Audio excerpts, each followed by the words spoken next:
UP और उत्तराखंड की खबरों के लिए एबीपी गंगा को सब्सक्राइब करें और बेल आइकन दबाएं। नमस्कार, स्वागत है आप सभी का। आप देख रहे हैं एबीपी गंगा, आपके साथ मैं हूं राजीव ढोंडियाल। तो शुरुआत करते हैं इस बुलेटिन की। यूपी में बीजेपी के एमएलसी उम्मीदवार की लिस्ट जारी हो गई है। 11 में से 9 सीटों पर अभी उम्मीदवारों का ऐलान किया है।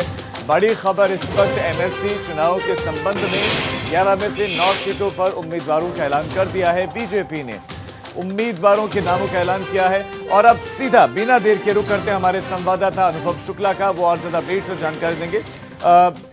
अनुभव, 11 में से 9 सीटों पर ऐलान हुआ। ये 9 चेहरे कौन कौन है और किस किस को इस बार जिम्मेदारी दी गई है?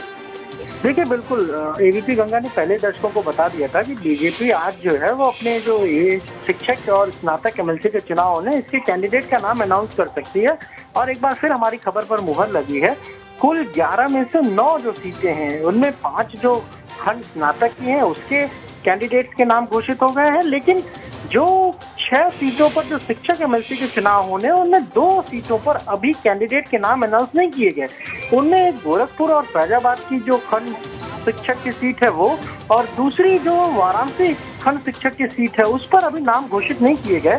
गोरखपुर में जरा सा हम कहें तो संगठन और को लेकर संगठन जिसे चाहता है उसके नाम पर सहमति नहीं बन पा रही है। हालांकि संगठन की तरफ से कोई और व्यक्ति के नाम पर प्रस्ताव गया हुआ है, जबकि कुछ और लोग जो है वो दूसरे एक कैंडिडेट को वहां लड़ाना चाह रहे हैं, इसीलिए उस पर अभी सहमति नहीं बन पाई।